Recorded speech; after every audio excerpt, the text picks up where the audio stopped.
Praise the Lord, hallelujah. ഇന്നത്തെ നമ്മുടെ ഈ എപ്പിസോഡിലേക്ക് ഇഗ്നൈറ്റ് ദ ഹോം മിനിസ്ട്രിയുടെ പേരിൽ കർത്താവ് യേശു ക്രിസ്തുവിൻ്റെ നാമത്തിൽ എല്ലാവരെയും ഞാൻ സ്വാഗതം ചെയ്യുന്നു. ദൈവം നമ്മെ അനുഗ്രഹിക്കട്ടെ. ഈ പകൽക്കാലം കർത്താവിൻ്റെ സന്നിധിയിൽ നമുക്ക് ഒരുമിച്ചായിരിക്കാൻ, ഒരുമിച്ച് വചനം ധ്യാനിപ്പാൻ കർത്താവായ നമ്മുടെ മശിഹായ കർത്താവ് നമുക്ക് തന്ന ഭാഗ്യത്തിനായിട്ട് നമുക്ക് സ്തോത്രം ചെയ്യാം. പ്രാരംഭമായി നമുക്കൊരു വാക്ക് പ്രാർത്ഥിച്ച് ആരംഭിക്കാം. പരിശുദ്ധനായ ഞങ്ങളുടെ ദൈവമേ, ഞങ്ങളുടെ സ്വർഗീയ പിതാവേ, അനുഗ്രഹിക്കപ്പെട്ട നല്ല പകലിനായി സ്തോത്രം. അവിടുത്തെ സന്നിധാനത്തിൽ അടിയനും കർത്താവ് അടിയനെ ശ്രവിക്കുകയും കാണുകയും ചെയ്യുന്ന എല്ലാ പ്രിയപ്പെട്ടവരെയും സമർപ്പിച്ച് പ്രാർത്ഥിക്കുന്നു. ഞങ്ങൾക്ക് ഈ പകൽക്കാലത്തെ സമയം ഞങ്ങൾ കർത്താവിൻ്റെ സന്നിധിയിൽ ചെലവഴിക്കുന്ന ഈ സമയം അനുഗ്രഹമാക്കി തീർക്കണം. പ്രാർത്ഥന കേട്ടിരിക്കാൻ സ്തോത്രം. യേശു ക്രിസ്തുവിൻ നാമത്തിൽ തന്നെ പിതാവേ, ആമേൻ, ആമേൻ, ആമേൻ. നമ്മുടെ അല്പസമയത്തെ ചിന്തിക്കായിട്ട് യോഹന്നാന്റെ സുവിശേഷം 3-ാം അധ്യായം അതിൻ്റെ 3-ാമത്തെ വാക്യം, ജോൺ ചാപ്റ്റർ 3 വേഴ്സ് 3. യേശു അവനോട്, ആമേൻ, ആമേൻ, ഞാൻ നിന്നോട് പറയുന്നു, പുതുതായി ജനിച്ചില്ല എങ്കിൽ ദൈവരാജ്യം കാണുവാൻ ആർക്കും കഴിയുകയില്ല എന്ന് ഉത്തരം പറഞ്ഞു. വീണ്ടും ജനനം, ബോൺ അഗെയിൻ എക്സ്പീരിയൻസ്, അത് ആണിന്ന് നാം ചിന്തിക്കുവാൻ ധ്യാനിക്കുവാൻ പോകുന്ന വിഷയം. വീണ്ടും ജനിക്കുക. നമ്മുടെ മാനുഷികമായി നാം ചിന്തിച്ചാൽ, അല്ലെങ്കിൽ ആലോചിച്ചാൽ, അല്ലെങ്കിൽ പറഞ്ഞാൽ, ബയോളജിക്കലി പറഞ്ഞാൽ അത് നടക്കുന്ന കാര്യമാണോ? ഒരിക്കലും നടക്കയില്ല. ഒരിക്കലൊരു മനുഷ്യൻ ജനിച്ചാൽ വീണ്ടും ജനിക്കാൻ കഴിയുകയില്ല. ബയോളജിക്കലായിട്ട് അതേ പ്രോസസ്സിൽ കൂടെ. ശാസ്ത്രം അങ്ങനെ ഒരു കാര്യം ഇതുവരെയും കണ്ടുപിടിച്ചിട്ടില്ല. പക്ഷെങ്കിൽ വേദപുസ്തകം പറയുന്നു, നീ വീണ്ടും ജനിക്കുന്നില്ല എങ്കിൽ, പുതിയതായിട്ട് ജനിച്ചില്ല എങ്കിൽ ദൈവരാജ്യം കാണുവാൻ കഴിയുകയില്ല. ഈ വാക്യത്തിൻ്റെ പശ്ചാത്തലം നമുക്കൊന്ന് വളരെ വേഗത്തിലൊന്ന് ചിന്തിക്കാം. കർത്താവായ യേശു ക്രിസ്തുവിൻ്റെ പരസ്യ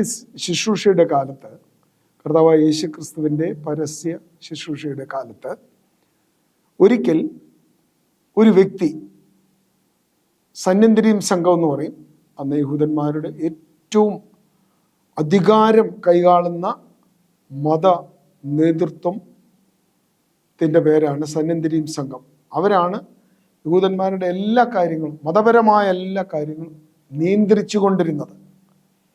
യഹൂദ മതത്തിനൊരു പ്രത്യേകതയുണ്ട്. അവരുടെ എല്ലാ കാര്യവും, അവരുടെ വ്യക്തിപരമായ കാര്യങ്ങൾ പോലും, ദൈനംദിന കാര്യങ്ങൾ പോലും അവരെ പഠിപ്പിച്ചിരിക്കുന്ന, അവരുടെ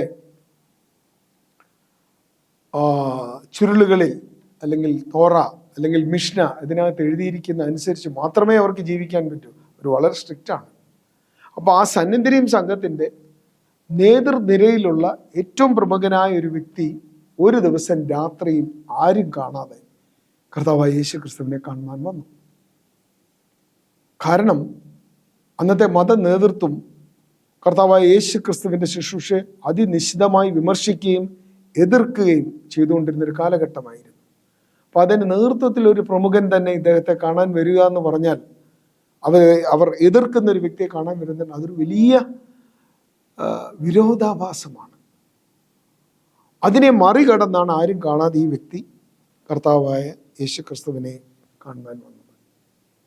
അദ്ദേഹം വന്നു, വളരെ ബഹുമാനത്തോടെ കർത്താവുമായിട്ട് സംസാരിച്ചു. എന്നിട്ട് പറഞ്ഞു, ആമേൻ, പറഞ്ഞത്, നീ റബി, നീ ദൈവത്തിൽ നിന്ന്, എൻ്റെ അടുക്കൽ നിന്നുള്ള ഉപദേഷ്ടാവായി വന്നിരിക്കുന്നതെന്ന് ഞങ്ങൾ അറിയുന്നു. ദൈവം നിന്നോട് കൂടെ ഇല്ലെങ്കിൽ ഇതൊന്നും നിനക്ക് ചെയ്യുവാൻ കഴിയത്തില്ലെന്നും അറിയുന്നു എന്ന് പറഞ്ഞു. കർത്താവ് ഇമ്മീഡിയറ്റ് ആയിട്ട്, അല്ലെങ്കിൽ നമ്മുടെ ഭാഷയിൽ പറഞ്ഞാൽ എടുത്തവായി പറഞ്ഞു, പുതുതായി ജനിക്കുന്നില്ല എങ്കിൽ നീ സ്വർഗരാജ്യം, ദൈവരാജ്യം കഴിയുകയില്ല. ഇത് പറഞ്ഞ ആരോടാണ്? മതത്തിൽ ഏറ്റവും വലിയ നേതൃസ്ഥാനം വഹിക്കുന്ന ഒരു വ്യക്തിയോടാണ് പറയുന്നത്.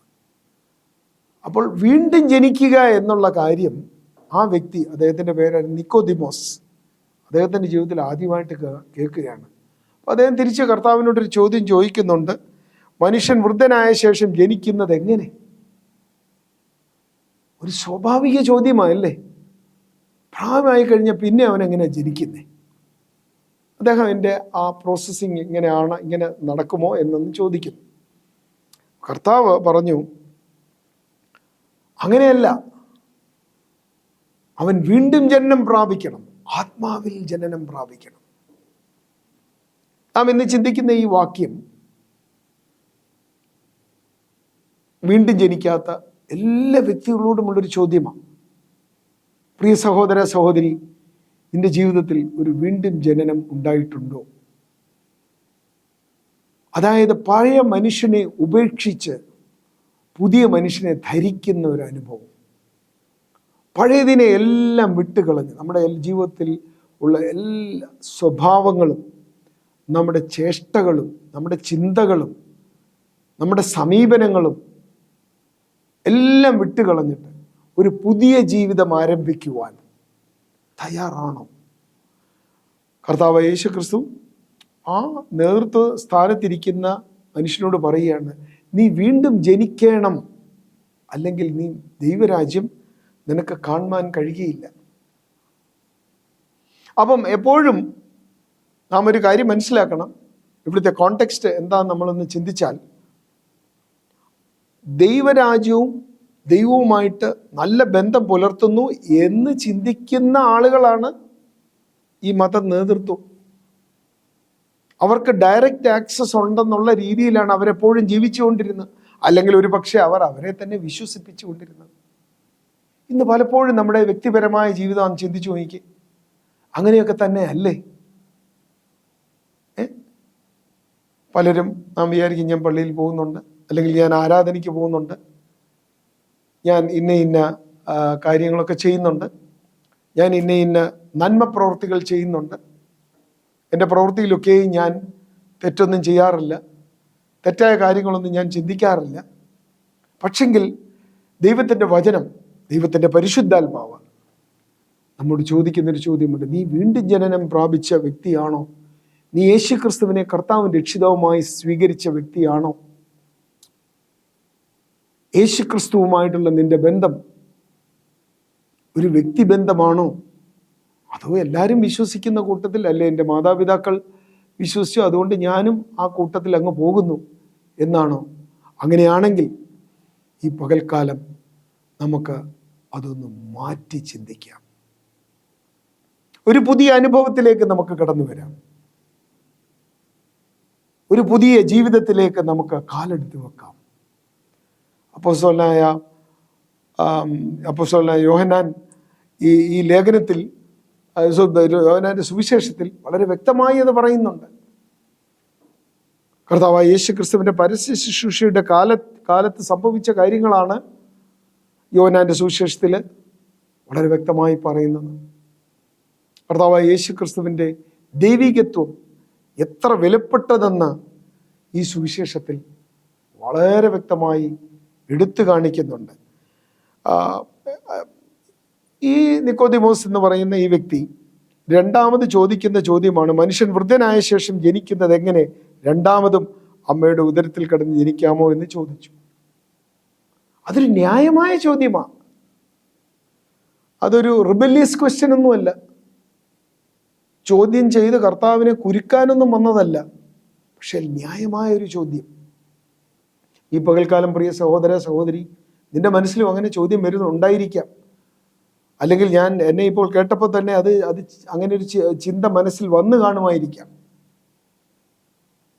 പക്ഷെങ്കിൽ ദൈവത്തിൻ്റെ പരിശുദ്ധാത്മാവ് നമ്മെ ഓർമ്മിപ്പിക്കുന്നു, നീ അങ്ങനെ ചിന്തിച്ചെങ്കിൽ നല്ലത്. കാരണം അതിൻ്റെ മറുപടി കർത്താവ് പറയുന്നുണ്ട്. 5-ാം വാക്യം, യോഹന്നാന്റെ സുവിശേഷം 3-ാം അധ്യായം 5-ാം വാക്യത്തിൽ ഇങ്ങനെ പറയുന്നു, ആമേൻ ആമേൻ, ഞാൻ നിന്നോട് പറയുന്നു, വെള്ളത്താലും ആത്മാവിനാലും ജനിച്ചില്ല എങ്കിൽ ദൈവരാജ്യത്തിൽ കടപ്പാൻ ആർക്കും കഴിയില്ല. ഓർക്കണം,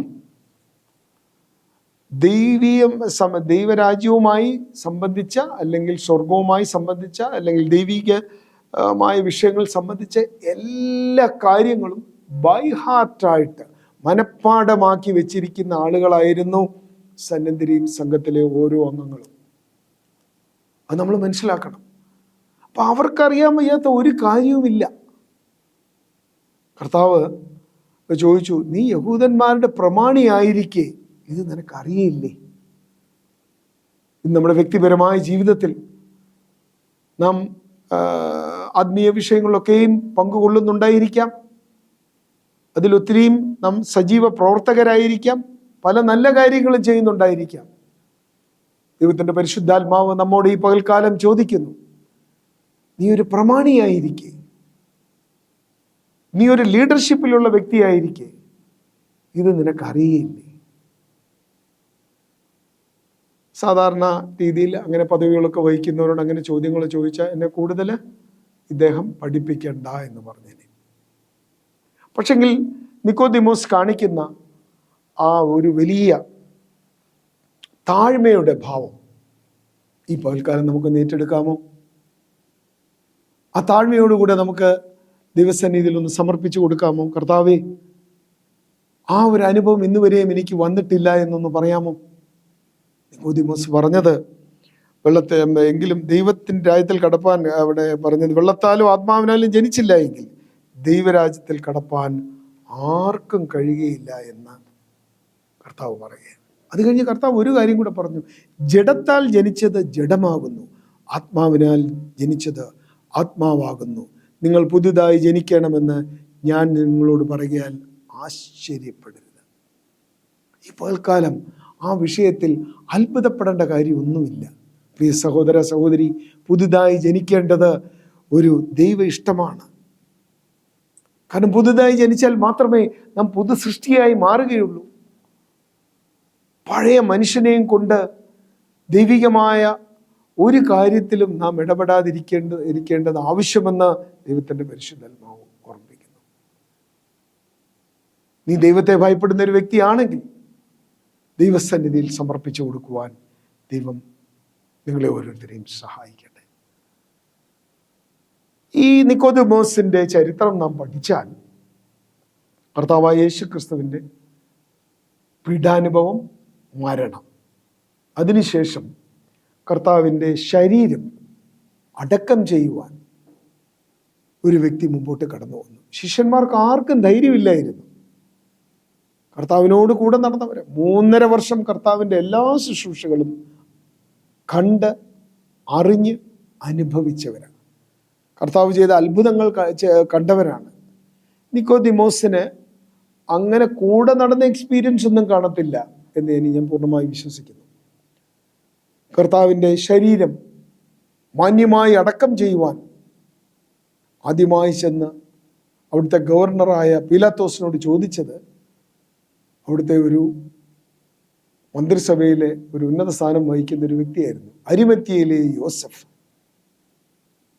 അരിമത്തിയയിലെ യോസഫ് അത് ചോദിച്ചപ്പോൾ, അടക്കം ചെയ്യാൻ പെർമിഷൻ ചോദിച്ചപ്പോൾ അത് ലഭിച്ച ഉടനെ അരിമത്തിയയിലെ യോസഫിനോട് കൂടെ ചേർന്ന് കർത്താവിനെ അടക്കം ചെയ്യുവാൻ കൂടെ പോയ വ്യക്തി ഈ നിക്കോദിമോസ് ആയിരുന്നു. ഞാൻ പൂർണ്ണമായി വിശ്വസിക്കുന്നു അന്നത്തെ മതം നേതൃത്വം അത് അറിഞ്ഞു കാണും. അവർ തന്നെ ക്രൂശിക്കാൻ ഏൽപ്പിച്ചു കൊടുത്ത വ്യക്തിയുടെ ശരീരം വാങ്ങിച്ച് അടക്കം ചെയ്യാൻ നേതൃസ്ഥാനത്തിരുന്ന ഒരു വ്യക്തി പോയി എന്നുള്ളത് അവർക്ക് അപമാനമായി മാറിക്കാണുമായിരിക്കാം. പക്ഷെ കർത്താവുമായിട്ടുള്ള അന്ന് കണ്ടുള്ള കണ്ടുമുട്ടൽ, അല്ലെങ്കിൽ ആ എൻകൗണ്ടർ നിക്കോദിമോസിന്റെ ജീവിതത്തെ രൂപാന്തരപ്പെടുത്തുവാനിടയായി തീർന്നു. തൻ്റെ ശിഷ്യന്മാർക്ക്, കർത്താവിൻ്റെ ശിഷ്യന്മാർക്ക് ലഭിക്കാത്തൊരു ഭാഗ്യം അരിമത്തിയിലെ യോസഫിനും നിക്കോദിമോസിനും ലഭിച്ചു എന്നുള്ളത് ചരിത്രരേഖയായി ഇന്ന് നിലനിൽക്കുന്നു. കർത്താവിനെ കണ്ടുമുട്ടിയ, അല്ലെങ്കിൽ കർത്താവുമായി ഉണ്ടായ ആ വലിയ കൂടിക്കാഴ്ചയോടുകൂടെ നിക്കോദിമോസിന്റെ ജീവിതം മാറി മറിഞ്ഞുവെന്ന് ഞാൻ വിശ്വസിക്കുന്നു. അതാണ് ചരിത്രം പറയുന്നത്. അതുകൊണ്ടാണ് അത്രയും കലുഷിതമായി നിന്ന ആ സാഹചര്യത്തിൽ ധൈര്യത്തോടെ വന്ന് നേതൃത്വത്തെ വെല്ലുവിളിച്ചുകൊണ്ട് ഒരു തരത്തിൽ പറഞ്ഞാൽ അത് സത്യം എന്നാണ് ഞാൻ വിശ്വസിക്കുന്നത്.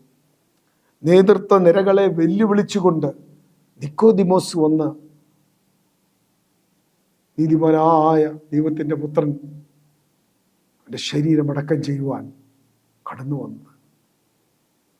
നമുക്കറിയാം, 3-ാം ദിവസം ഉയർത്തെഴുന്നേറ്റ യേശു ഞാൻ തന്നെ ജീവനും പുനരുദ്ധാനവുമാണെന്ന് അരുളി ചെയ്ത കർത്താവ് പുനരുദ്ധാനത്തിൻ്റെ ആദ്യത്തെ സൈൻ കൊടുത്തുകൊണ്ട് ലോകത്തെ അത്ഭുതപ്പെടുത്തി. ഇന്നും കർത്താവിൻ്റെ പുനരുദ്ധാനം വിശ്വസിക്കുന്ന ഏവർക്കും അത് നീതിയായി ഭവിക്കുമെങ്കിലും ലോകത്തിനൊരു അത്ഭുതമാണ്. പ്രിയ സഹോദര സഹോദരി, നീ പുതുതായി ജനിക്കുമ്പോൾ നീ എല്ലാവർക്കും ഒരു അത്ഭുത വിഷയമായി മാറും. ഞാൻ പലപ്പോഴും എൻ്റെ പല മെസ്സേജുകളിൽ, പല പ്രസംഗങ്ങളിൽ ഓർമ്മിപ്പിച്ചിട്ടുള്ളതാണ്, അവർ അത്ഭുതപ്പെടുമാറ് ആ വ്യക്തിയിൽ വലിയ രൂപാന്തരമുണ്ടായി, മാറ്റമുണ്ടായി. ഈ ദിവസങ്ങൾ അങ്ങനെ ഒരു മാറ്റം നമുക്ക് വേണ്ടേ? അങ്ങനൊരു മാറ്റം പ്രിയ സഹോദര സഹോദരി നീ ആഗ്രഹിക്കുന്നില്ലേ? നിക്കോദിമോസിനെ ഒന്ന് ഓർത്തു നോക്കി. പദവി കൊണ്ടും പണം കൊണ്ടും എല്ലാം ഉന്നത സ്ഥാനത്തിരുന്നെങ്കിലും അതിനെയൊക്കെ മാറ്റിവെച്ച് ഏറ്റവും ശ്രേഷ്ഠമായതിനെ തിരഞ്ഞെടുക്കുവാൻ നിക്കോദിമോസ് തീരുമാനിച്ചു. ഞാൻ വിശ്വസിക്കുന്നത് അവൻ്റെ തലമുറകൾ നിശ്ചയമായി അനുഗ്രഹിക്കപ്പെട്ടു കാണും. ദൈവം അതിൽ പ്രസാദിച്ചു കാണും. പ്രിയപ്പെട്ടവരെ, നമ്മുടെ ജീവിതത്തിൽ നാം എടുക്കുന്ന ചില തീരുമാനങ്ങൾ, നാം എടുക്കുന്ന ചില പെട്ടെന്ന് എടുക്കുന്നതായ ചില ചുവടുവെപ്പുകൾ, അത് ദൈവനാമ മഹത്വത്തിനായിട്ട് വേണ്ടിയാണെങ്കിൽ നിശ്ചയമായി മറ്റുള്ളവരെക്കാൾ വ്യത്യസ്തയായി കാണുവാനിടയായി തീരും. നമുക്കെപ്പോഴും എല്ലാവരും ചെയ്യുന്ന പോലെ ചെയ്യാം. അതൊക്കെ ഒരു ലോകത്തിൻ്റെ ചിട്ടകൾ അല്ലെ നിയമങ്ങൾ. പക്ഷെ എല്ലാവരും ചെയ്യുന്ന കാര്യത്തിലും നമ്മൾ അവരിൽ നിന്ന് വ്യത്യസ്തരായി എല്ലാവരും അത്ഭുതത്തോടെ, അതിശയത്തോടെ, ബഹുമാനത്തോടെ നോക്കുന്ന ഒരു നിലവാരത്തിലാണ് നാം നിൽക്കുന്നതെങ്കിൽ അതിനൊരു പ്രത്യേകതയില്ലേ?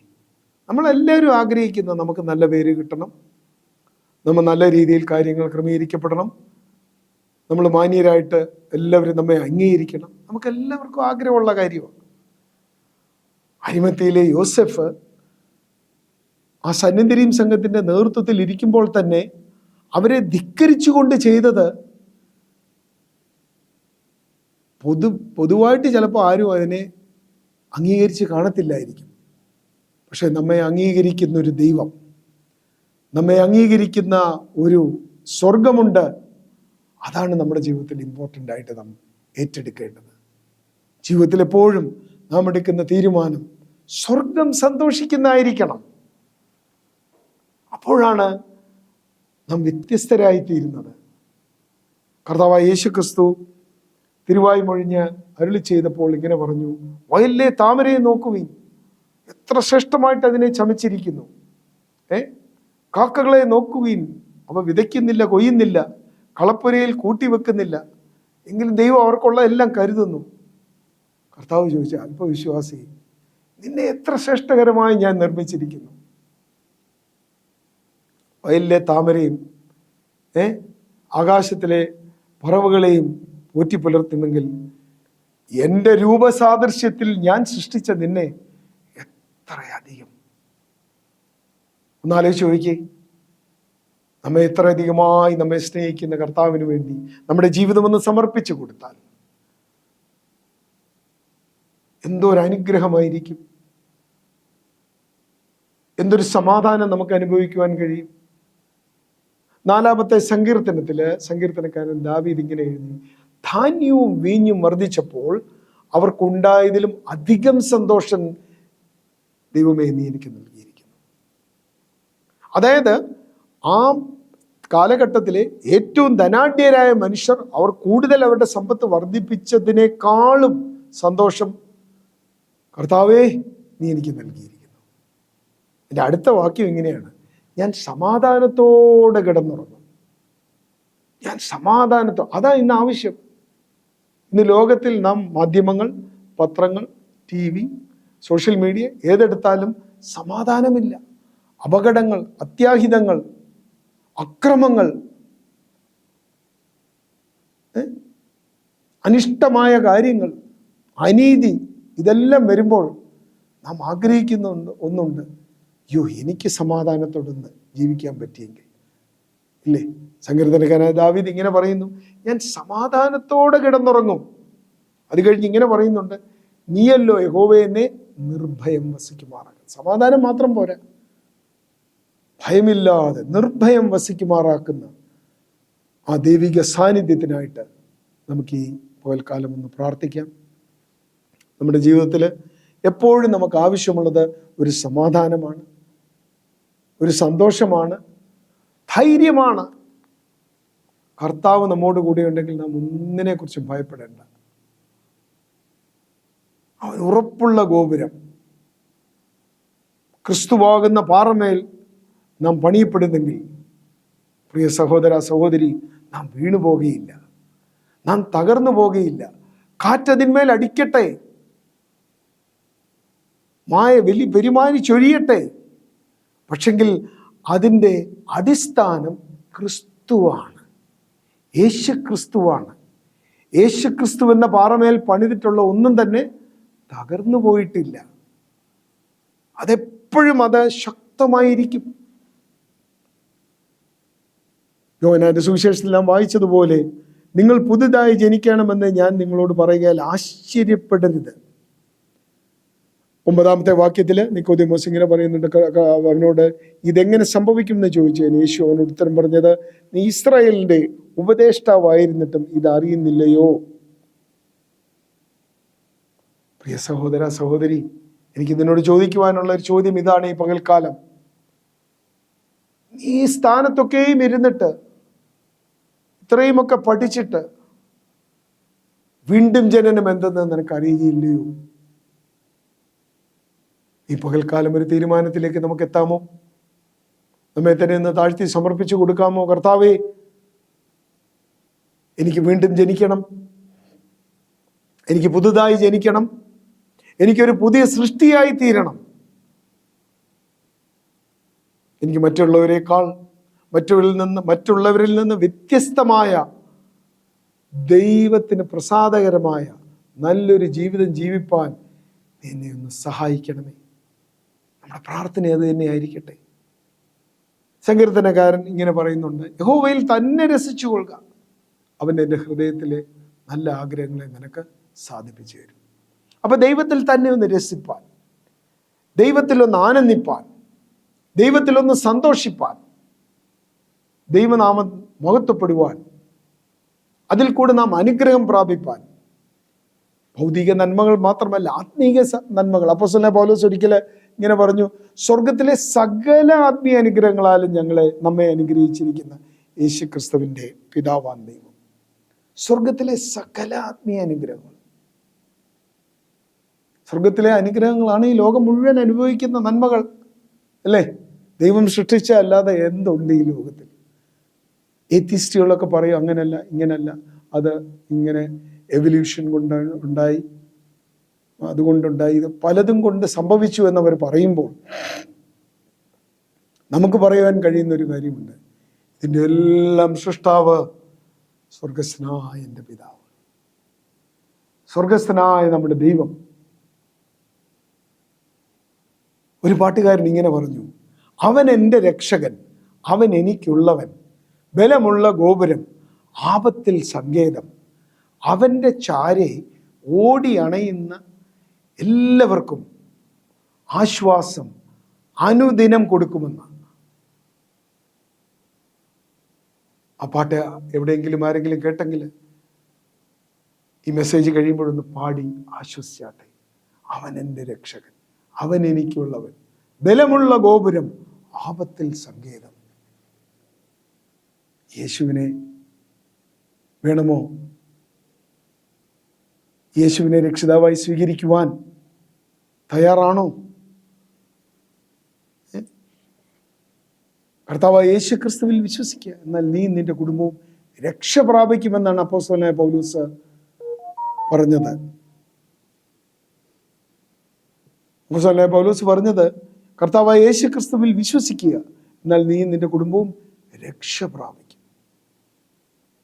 യേശുവിനെ രക്ഷിതാവായി സ്വീകരിക്കുക, ഒരു പുതുജനനം പ്രാപിക്കുക, ഒരു പുതിയ ജീവിതം നയിക്കുക. ഇതല്ലോ നിങ്ങളെക്കുറിച്ച് ക്രിസ്തു യേശുവിലുള്ള ദൈവ ഇഷ്ടം.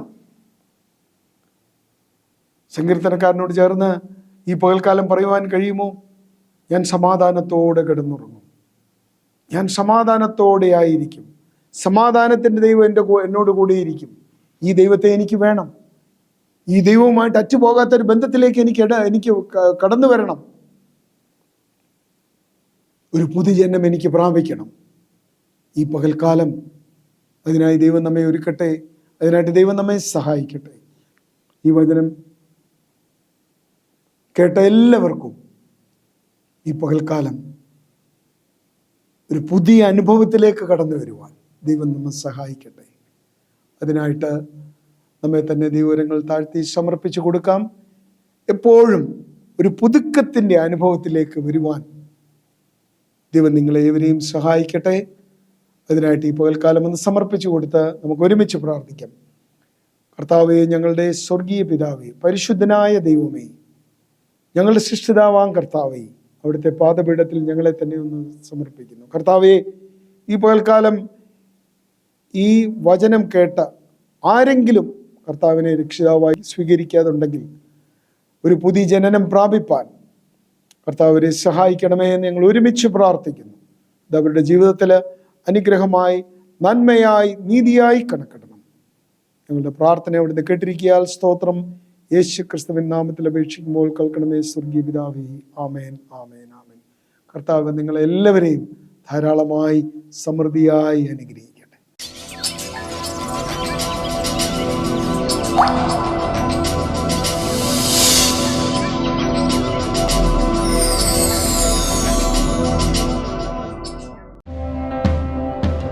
സ്നേഹമായവൻ ഇറങ്ങി നമ്മെ രക്ഷിച്ചു. നമുക്ക് വേണ്ടി അവിടുന്ന് മരിച്ചു, നമ്മോടൊപ്പം നടന്നു. അവൻ നമ്മുടെ രക്ഷകനാണ്. അതൊരു മതമല്ല. ഇന്നും നമ്മെ രക്ഷിക്കുവാൻ അവിടുന്ന് ശക്തനാണ്. ആ നാമമാണ് യേശു ക്രിസ്തു.